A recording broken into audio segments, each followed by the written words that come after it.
মুখ্যমন্ত্ৰী কৈছে মোৰ কোনো সম্পত্তিয়ে নাই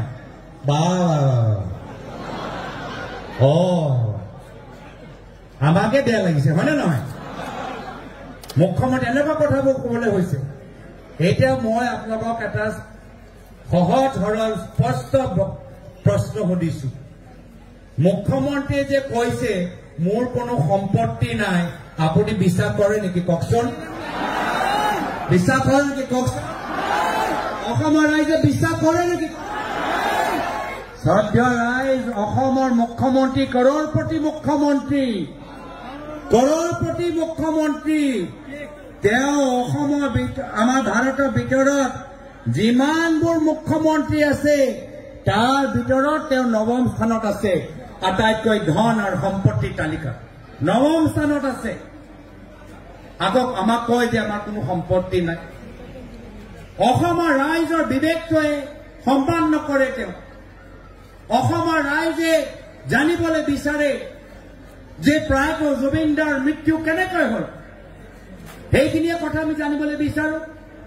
কিন্তু প্ৰয়াত জুবিনদাৰ মৃত্যু বাহিৰে মুখ্যমন্ত্ৰী হিমন্ত বিশ্ব শৰ্মা ডাঙৰীয়া গোটেইখিনি কথা কৈছে বাৰম্বাৰ প্ৰতিদিন তেওঁ প্ৰেছত আহি কথাবোৰ কৈ আছে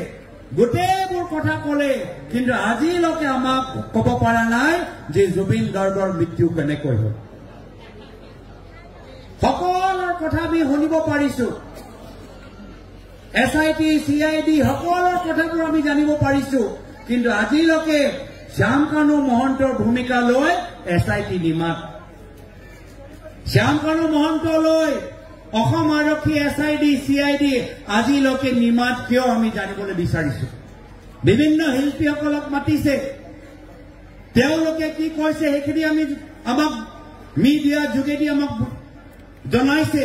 কিন্তু শ্যামকানু মহন্ত সম্পৰ্কত মুখ্যমন্ত্ৰী নিমাত কিয় যেহেতু আপোনালোকে নিজেই দেখিছে যে শ্যামকানু মহন্তৰ লগত হিমন্ত বিশ্ব শৰ্মা ডাঙৰীয়া কিমান ঘনিষ্ঠ ফেচবুক খুলিলে ফটো পাব হয়নে নহয় সেইকাৰণে অসমৰ জনসাধাৰণৰ মাজত এটা সন্দেহ এটা ডাঙৰ সন্দেহ যে অসমৰ মুখ্যমন্ত্ৰী হিমন্ত বিশ্ব শৰ্মা ডাঙৰীয়া জুবিন গাৰ্গৰ মৃত্যুলৈ যিমানবোৰ তথ্য আছে সেই তথ্যবোৰ তেওঁ ফাদিল হ'বলৈ নিবিচাৰে ৰাজহুৱা হ'বলৈ নিবিচাৰে সেইকাৰণে আমি ন্যায় দাবী কৰিব লাগিব